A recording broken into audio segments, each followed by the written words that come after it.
ఆంధ్రప్రదేశ్లో జగన్మోహన్ రెడ్డి గారి ప్రభుత్వం ఏర్పడిన తర్వాత ఎక్కువగా సామాన్యులు ఎదుర్కొన్న ప్రధాన సమస్య మన రోడ్ల దుస్థితి. ఏ ప్రాంతానికి వెళ్ళాలన్నా, ఒక జిల్లా నుంచి ఇంకో జిల్లాకి ప్రయాణం చేయాలన్నా, ఒక మండలం నుంచి ఇంకో మండలానికి వెళ్ళాలన్నా ప్రతిరోజు అవస్థలే తప్ప ఇంకేమీ మిగలలేదు. సామాన్యుల జీవితాలతో ఆడుకుంటూ 4.5 సంవత్సరాల నుంచి ఈ ప్రభుత్వం రోడ్ల మెయింటెనెన్స్ కానివ్వండి, కొత్త రోడ్ల నిర్మాణం కానివ్వండి, వంతెనల నిర్మాణం కానివ్వండి, రాష్ట్ర రహదారుల్ని సింగిల్ లేన్ నుంచి డబుల్ లేన్ చేయాల్సిన బాధ్యత కూడా పూర్తిగా విస్మరించి, చివరికి ఆయన గురించే కాదు, మన రాష్ట్ర పరువు కూడా తీసేటట్టు ఇతర రాష్ట్రాల ముఖ్యమంత్రులు మన రోడ్లు అక్కడున్న రోడ్లతో పోల్చుకునే విధంగా ప్రజలు మనని భారతదేశంలో చూసి నవ్వుకునే విధంగా ఒక అద్భుతమైన పరిపాలన అందిస్తున్నాం అని చెప్పే ఈ ముఖ్యమంత్రి రోడ్ల విషయంలో ఎంత అసమర్థతతోటి, అవినీతిలో కూరుకుపోయి వీళ్ళు ప్రజల్ని ఇబ్బంది పెట్టారో ఈ 4.5 సంవత్సరాల నుంచి ఈరోజు మీ ముందు జనసేన పార్టీ నుంచి మేము వాస్తవాలు బయట పెడుతున్నాం. అక్రమాలకి, అవినీతులకి అలవాటైపోయి ఈరోజు దేశ స్థాయిలోనే కాదు, అంతర్జాతీయ స్థాయిలో కూడా మన ఆంధ్రప్రదేశ్ పరువు తీసే విధంగా వీళ్ళ చేతగాని పరిపాలన, జగన్మోహన్ రెడ్డి గారి నిర్వాకం ప్రభుత్వాన్ని పూర్తి స్థాయిలో అభాసుపాలు చేసింది. ప్రాజెక్టులు అద్భుతంగా కట్టేస్తున్నాం అని శంకుస్థాపన చేసి హెలికాప్టర్లు వేసుకెళ్ళి ప్రజాధనం వృధా చేసి భారీగా మీటింగ్లు ఏర్పాటు చేసిన ఈ ముఖ్యమంత్రి చివరికి ఈరోజు Asian infrastructure investment bank AIIB, తర్వాత న్యూ డెవలప్మెంట్ బ్యాంక్. ఈ న్యూ డెవలప్మెంట్ బ్యాంక్ ఎవరంటే అంతర్జాతీయ స్థాయిలో 5 దేశాల మధ్య జరిగిన ఒప్పందం, బ్రిక్స్ ఒప్పందంలో భాగంగా భారతదేశం అందులో ఒకరు కాబట్టి ఇతర దేశాల సహాయంతో పాటు ఇక్కడున్న ఎకానమీని పెంచే విధంగా, ఇన్ఫ్రాస్ట్రక్చర్ పెంచే విధంగా ఈ న్యూ డెవలప్మెంట్ బ్యాంక్ ఈ 5 దేశాల వరకే ఇన్ఫ్రాస్ట్రక్చర్ ప్రాజెక్ట్స్కి డబ్బులు ఇస్తూ ఉంటారు. చాలా కీలకమైంది. దీనికి గ్యారంటర్ ఎవరంటే భారతదేశం, అంటే గవర్నమెంట్ ఆఫ్ ఇండియా. ఇది ఒక సావరెన్ లోన్, ఇది రాష్ట్ర ప్రభుత్వానికి సంబంధించింది కాదు. రాష్ట్ర ప్రభుత్వం ఒక లోన్ కోసం, ఒక ప్రాజెక్ట్ కోసం అభ్యర్థించుకుంటే కేంద్ర ప్రభుత్వం దానికి గ్యారంటర్గా నిలబడి అంతర్జాతీయ స్థాయిలో రుణం తీసుకొచ్చారు. ఎన్ని సందర్భాల్లో కేంద్ర ప్రభుత్వం హెచ్చరించినా ఈ రాష్ట్ర ప్రభుత్వం ఏమాత్రం కూడా మారకుండా వాళ్ళ పందాలో వాళ్ళు పనిచేసుకుంటూ రివర్స్ టెండరింగ్ అంటూ ఈయన ముఖ్యమంత్రి అయిన తర్వాత కొత్త విధానం మొదలుపెట్టాడు. రివర్స్ టెండరింగ్లో ఈ న్యూ డెవలప్మెంట్ బ్యాంక్ నుంచి తీసుకొచ్చిన రుణాలు అవేంటో నేను ఎక్స్ప్లెయిన్ చేస్తాను.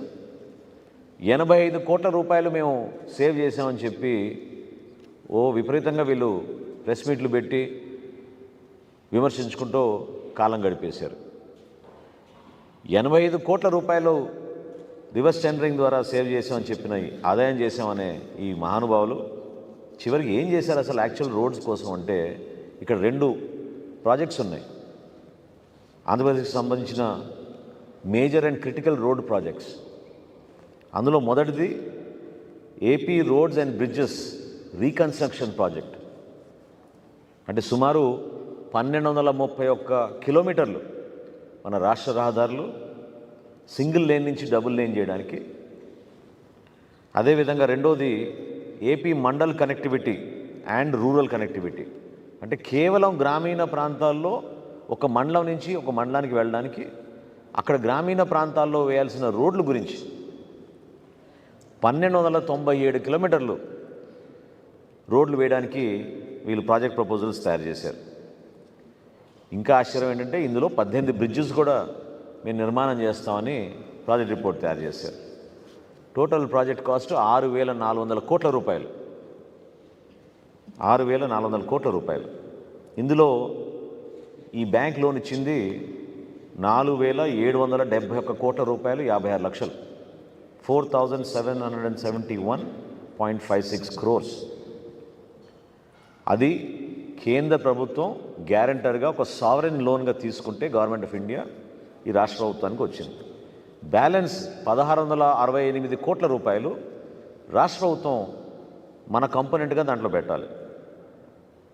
కానీ జనవరి 21 సంవత్సరంలో జరిగిన ఈ ఒప్పందం, 2021 జనవరిలో జరిగిన ఈ ఒప్పందం 5 సంవత్సరాలు పూర్తి చేస్తామన్న ఈ పెద్ద మనుషులు ఈ రోజుకి రూపాయి ఇవ్వలేదు వాళ్ళు రాష్ట్ర ప్రభుత్వం నుంచి.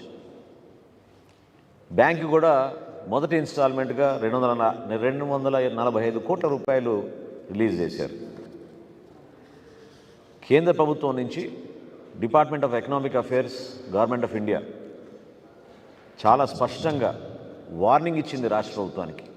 మీరు చేసే తప్పు అంతర్జాతీయ స్థాయిలో చెడ్డ పేరు వస్తుంది, మీకే కాదు భారతదేశానికి కూడా చెడ్డ పేరు వస్తుంది అని ఎన్నోసార్లు వాళ్ళు రిపీటెడ్గా రిమైండర్స్ పంపించి వార్నింగ్స్ ఇచ్చినా వీళ్ళలో మాత్రం కదలిక లేదు. చివరికి వీళ్ళు ఏం చేశారా అంటే మొత్తం ప్రాజెక్టులో వీళ్ళు చేయగలిగింది 4.89%, అంటే 4% వరకు రోడ్లు చేశాం అని వీళ్ళు రిపోర్ట్ ఇస్తే ఆ బ్యాంక్కి ఇంకా ఊహించని విధంగా వాళ్ళు ప్రాజెక్ట్ని టర్మినేట్ చేసేసి విత్డ్రా అయిపోయారు. ఎంత దారుణం చూడండి.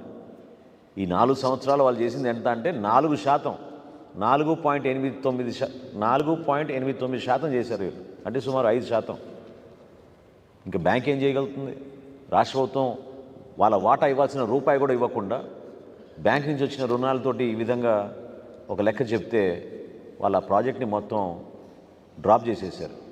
అంటే గ్రామీణ ప్రాంతాల్లో రావాల్సిన రోడ్లు, మనకి రావాల్సిన వంతెనలు, 18 వంతెనలు నిర్మాణం చేస్తా అన్న ఈ మహానుభావుడు కేవలం ఒకే ఒక వంతెన పూర్తి చేశాడు. అది చాలా ఆశ్చర్యకరమైన విషయం. అదేవిధంగా రెండో బ్యాంకు, ఇది చాలా పెద్ద బ్యాంక్, ఇది ఏషియన్ ఇన్ఫ్రాస్ట్రక్చర్ ఇన్వెస్ట్మెంట్ బ్యాంక్. వీళ్ళు కూడా ఇన్వెస్ట్మెంట్ ప్రాజెక్ట్స్ ఇన్ఫ్రాస్ట్రక్చర్ కోసం చేస్తూ ఉంటారు. వాళ్ళ దగ్గర నుంచి తీసుకున్న లోను మొత్తం ప్రాజెక్టు 4,395 కోట్ల రూపాయలు, 60 లక్షల రూపాయలు. బ్యాంక్ ఇచ్చింది 3,003 కోట్ల రూపాయలు, రాష్ట్ర ప్రభుత్వం ఇవ్వాల్సింది 1,392 కోట్ల రూపాయలు. ఇది నవంబర్ 18, అంటే గత ప్రభుత్వంలో చివరి రోజుల్లో జరిగిన ఒప్పందం. ఇది అక్టోబర్ 2023 వరకు కంప్లీట్ అవ్వాలి ఈ ప్రాజెక్ట్. కానీ ఇప్పటి వరకు బ్యాంక్ ఇచ్చిన 825 కోట్ల రూపాయలకి రాష్ట్ర ప్రభుత్వం ఇచ్చింది కేవలం 200 కోట్ల రూపాయలు. ఈ ప్రాజెక్టులో 6,000 కిలోమీటర్లు పూర్తి చేస్తామని చెప్పారు. 6,000 కిలోమీటర్లు పూర్తి చేస్తామని చెప్పారు. వీళ్ళు చూపించే లెక్క 2,182 కిలోమీటర్లు.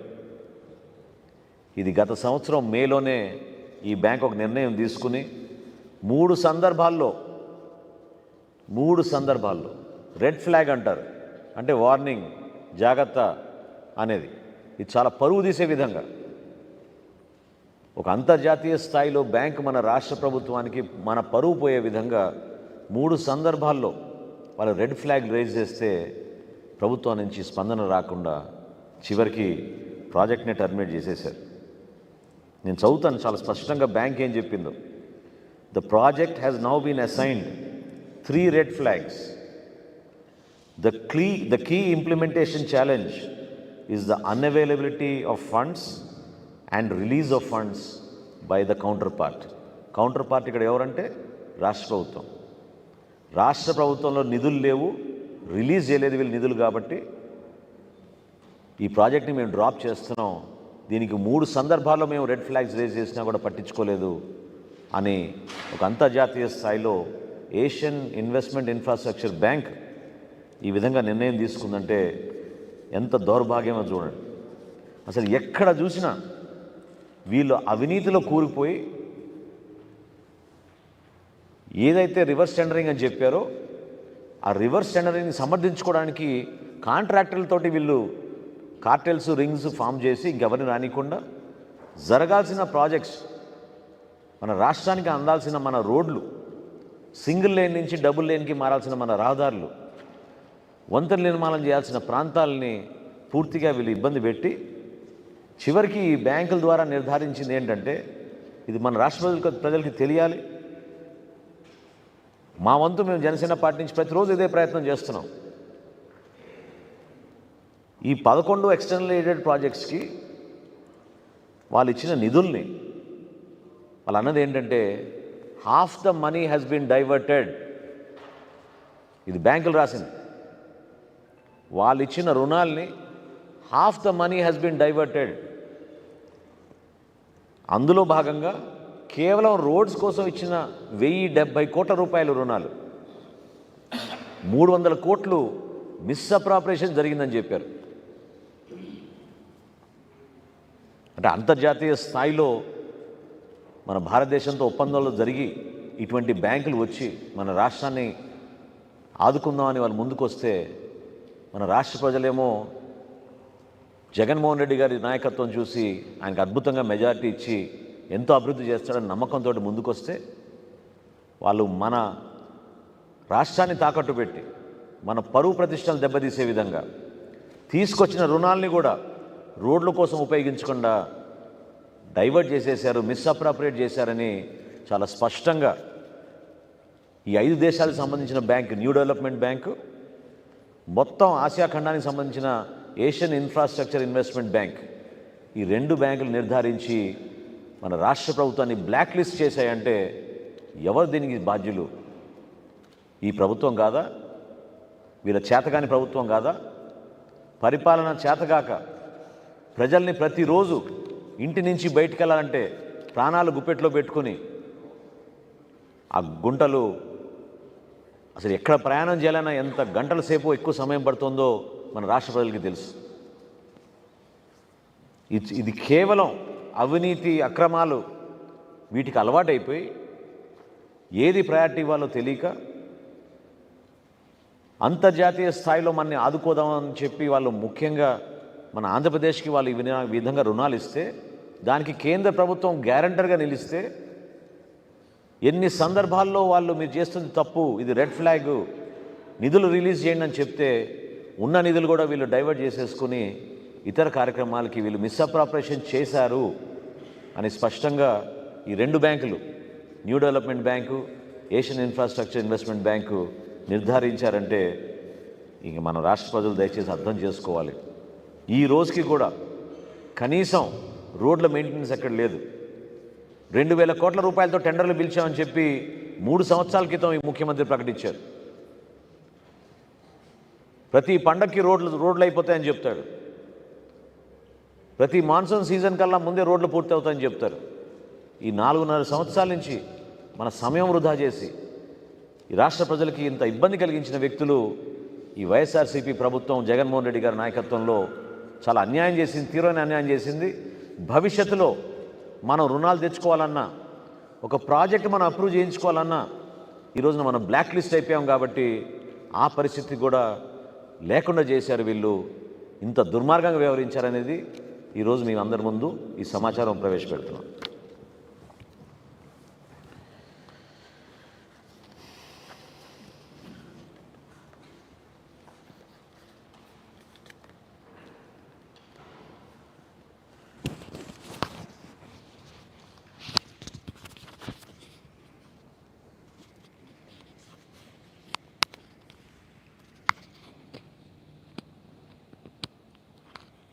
మొన్నేమో క్లోజింగ్ సేల్, ఇవాళేమో బ్లాక్ లిస్ట్.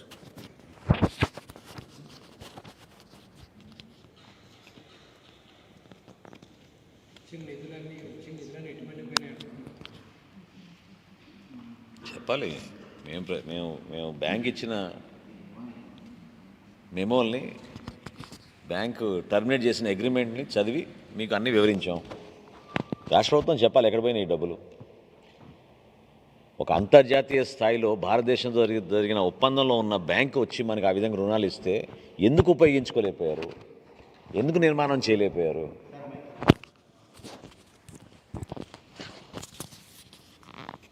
అది కాదండి, ఆ, మన దేశంలో ఉన్న సంస్థలే కాకుండా అంతర్జాతీయ స్థాయిలో రెండు ప్రధానమైన బ్యాంకులు భారతదేశంతో ఉన్న ఒప్పందంతో, మనపైన ఉన్న గౌరవంతో మన రాష్ట్రాన్ని వాళ్ళు గుర్తించి 2 ప్రాజెక్ట్స్ అప్రూవ్ చేసి ఆ విధంగా రుణాలు ఇస్తే, ఆ రుణాల్ని ఉపయోగించడం కూడా కాదు, దుర్వినియోగం చేసి దారి మళ్లించి రాష్ట్ర ప్రజలకి తీవ్రమైన అన్యాయం కలిగించి భారతదేశాన్ని అంతర్జాతీయ స్థాయిలో తగ్గించిన ఘనత ఈ జగన్మోహన్ రెడ్డి గారు.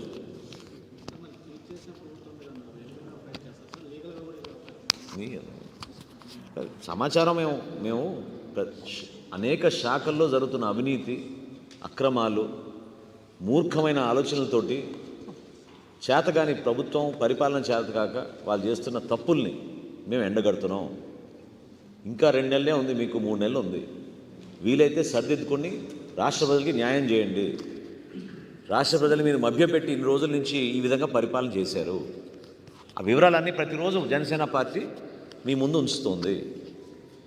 రేపటి రోజున ప్రభుత్వంలో వచ్చినాక ఖచ్చితంగా మేము సమీక్షించి డెఫినెట్గా ఎంక్వైరీ చేసి ఎవరైతే ఈ అవినీతి అక్రమాలకి ప్రతి శాఖలో పాల్గొన్నారో వాళ్ళందరిపైన చర్యలు ఉంటాయి. ఆఫ్టర్ ఆల్ ఇది మామూలు విషయం కాదు, ఎందుకంటే ఒక సావరెన్ లోన్, అది గవర్నమెంట్ ఆఫ్ ఇండియా గ్యారెంటర్గా నిలబడి తీసుకొచ్చిన లోన్. అది ఆ లోన్ని కూడా దుర్వినియోగం చేసి మోసం చేసి సరైన సమయానికి మీరు నిధులు ఇవ్వక అంతర్జాతీయ స్థాయిలో మనం విలువ తగ్గిపోయే విధంగా వీళ్ళు చేసిన ప్రవర్తనని ముక్త కంఠంతో మనందరం ఖండించాలి. చాలా తప్పిది. రేపటి రోజున నిజంగానే మనం ఒక మంచి ప్రాజెక్ట్ చేద్దాం మన ఆంధ్రప్రదేశ్ కంటే నిధులు రానివ్వకుండా చేశాడు ఈయన. బ్లాక్ లిస్ట్ చేశాడు ఆంధ్రప్రదేశ్ని.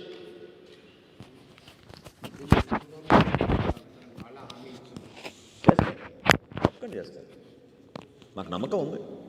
ఈ పోరాటాన్ని మేము చివరికి ఆ స్థాయికి తీసుకెళ్తాం. చేస్తారు. మీరు రాబోయే రోజుల్లో చూడండి. ఈ సమాచారం అంతా సేకరించిన తర్వాత ఖచ్చితంగా మా పార్టీ అధ్యక్షులు పవన్ కళ్యాణ్ గారు దీన్ని మీరు ఒక లెవెల్కి తీసుకెళ్ళి దీన్ని రిప్రజెంట్ చేస్తాం. డెఫినెట్గా చేస్తాం.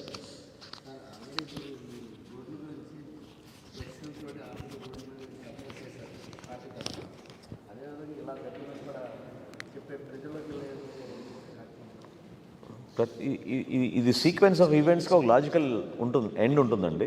ఆ లాజికల్ ఏంటంటే మా పార్టీ అధ్యక్షులు పవన్ కళ్యాణ్ గారు తప్పకుండా దీన్ని మరొకసారి కేంద్ర ప్రభుత్వంలో ఉన్న పెద్దలకి, అదేవిధంగా రాష్ట్ర స్థాయిలో మన ప్రజలందరికీ కూడా అర్థమయ్యే విధంగా, మరొకసారి తెలుసుకునే విధంగా తప్పకుండా జనసేన పార్టీ తరఫున ఆయన తీసుకెళ్తారు.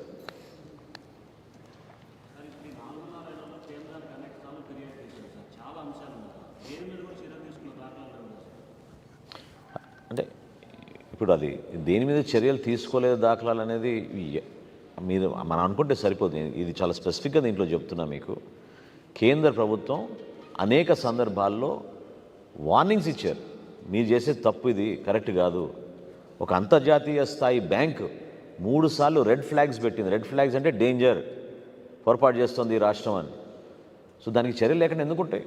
అట్లా ఎందుకు అనుకుంటారు? అట్లా వ్యవస్థని కాపాడుకుంటారు, గౌరవిస్తారు.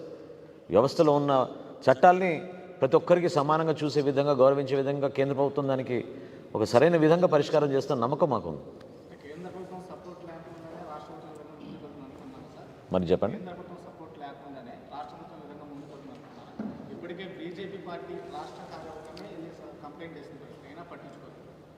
పట్టించుకోలేదని దయచేసి అనుకోపాకండి.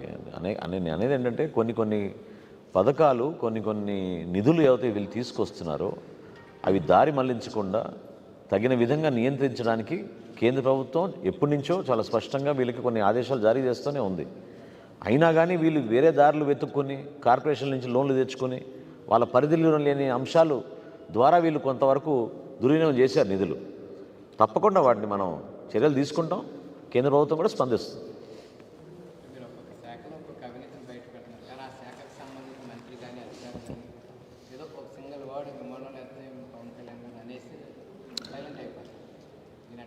కాదండి మురళి గారు, నేను అనేది ఏంటంటే ప్రతిరోజు జనసేన పార్టీ మేము దాదాపు 4-5 నెలల నుంచి కష్టపడి తీసుకొచ్చిన సమాచారాన్ని,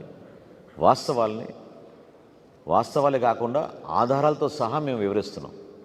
దయచేసి మీరు ఎవరైనా ప్రభుత్వం నుంచి ఒక ప్రెస్ కాన్ఫరెన్స్ పెడితే మేము చెప్పిన లెక్కల్లో పొరపాటు ఉందనో, లేదా మేమిచ్చిన ఈ సమాచారం ద్వారా వాళ్ళు కొన్ని కరెక్షన్స్ చేసి ప్రజలకి న్యాయం చేస్తామనో ఒక హామీ ఇస్తే బాగుంటుంది. అంతేగాని 11కి మేము ప్రెస్ కాన్ఫరెన్స్ పెట్టగానే 3కి ఇంకో ప్రెస్ కాన్ఫరెన్స్ పెట్టి వ్యక్తిగత విమర్శలు చేసుకుంటే రాజకీయ లబ్ధి కోసం కాదు మేము చేసేది ప్రెస్ కాన్ఫరెన్స్లో. నిజంగానే రాష్ట్ర ప్రజలకి మేలు జరగాలి. పొరపాటు జరిగింది. ప్రజలంతా ఏమనుకునే వాళ్ళు ఇన్ని రోజుల నుంచి జగన్మోహన్ రెడ్డి గారి కరప్షన్ అంతా కూడా కేవలం ఇసుకలోనో లిక్కర్లోనో అనుకునేవాళ్ళు. పాఠశాలలకు వెళ్ళే పేద విద్యార్థుల దగ్గర కూడా వీళ్ళు కరప్షన్ చేసేసారు. రోడ్ల విషయంలో వీళ్ళు అవినీతి చేశారు. అనేక పథకాల్లో కూడా ఈ విధంగానే సాగదీశారు. వేల ఎకరాలు వాళ్ళ సొంత కంపెనీలకి మళ్లించేసుకుంటున్నారు. ఈ విషయాలు మేము ప్రస్తావించాం. అవి వాస్తవం కాదా మాట్లాడమనండి, లేదా ఆధారాలు తీసుకురామనండి, కూర్చుందాం చర్చ కోసం.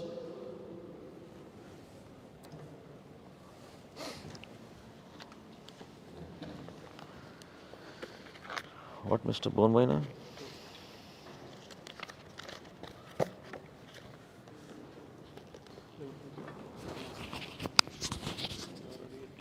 వెళ్ళిపోదాం, కొన్ని రోజులు విరామం.